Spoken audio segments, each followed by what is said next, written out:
ठीक है, मैं आ रही हूँ सुधांशु जी, मैं फौरन आपके पास आ रही हूँ। इस वक्त अजित पवार के घर के बाहर उनके कार्यकर्ताओं की ओर से जश्न मनाया जा रहा है। अजित पवार के पोस्टर हाथ में है और आपको बताते चले शरद पवार के ऊपर अगर अजित पवार की पार्टी 38 सीटों के साथ इतना शानदार प्रदर्शन करती है तो अब एनसीपी किसकी, इसको लेकर जो सवाल लगातार कायम था उस पर से पटाक्षेप हो गया है, क्योंकि एनसीपी अजित पवार की पार्टी 38 सीटों पर शानदार प्रदर्शन करती हुई दिखाई दे रही है। आपको बताते चले महायुति में सबसे कम सीटों पर एनसीपी नहीं जीता और यहां पर गुलाबी रंग के कपड़ों में आपको महिलाएं दिखाई दे रही हैं। आपको बताते चले कि पूरे के पूरे अगर अजित पवार के हम कैंपेन को देखें तो उनकी ओर से वो खुद भी गुलाबी रंग की जैकेट में, गुलाबी पर्पल जैकेट में आपको लगातार दिखाई दिए। महिलाओं के लिए जिस लाडकी बहना योजना की बात उनकी ओर से बार बार अपने मंच पर की जाती रही और उसका अब तिलक सजता हुआ दिखाई दे रहा है। यहां पर लाडकी बहना योजना ने कमाल कर दिया और 38 सीटों के साथ इसको भी प्रचंड जनादेश कहा जाएगा अजित पवार के ऊपर, क्योंकि एनसीपी शरद पवार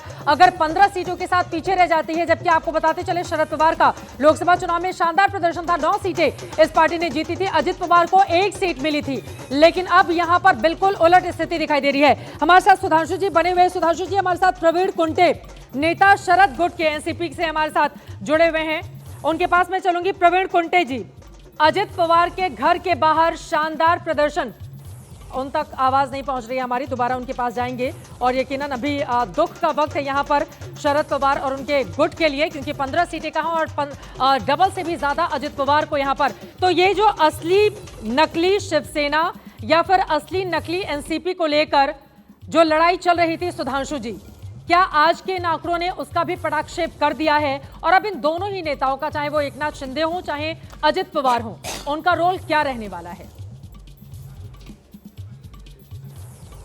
देखिए, मेरा ये कहना है कि बहुत स्पष्ट रूप से अब ये साफ हो गया है कि एनसीपी या शिवसेना किसी ने नहीं तोड़ी थी। जो गृह मंत्री अमित शाह जी ने कहा था, एक पार्टी पुत्र मोह में टूटी थी और एक पुत्री मोह में टूटी थी, और आज दोनों के बारे में महाराष्ट्र की जनता ने स्पष्ट कर दिया कि वास्तविकता में राजनीतिक विरासत किसके साथ है।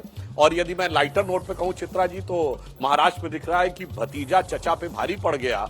और वैसे अक्सर ऐसा हो जाता है, अनुराग भदौरिया जी की पार्टी में भी जो भतीजा थे यानी अखिलेश जी, वो अपने चचा शिवपाल जी पे भारी पड़ गए थे।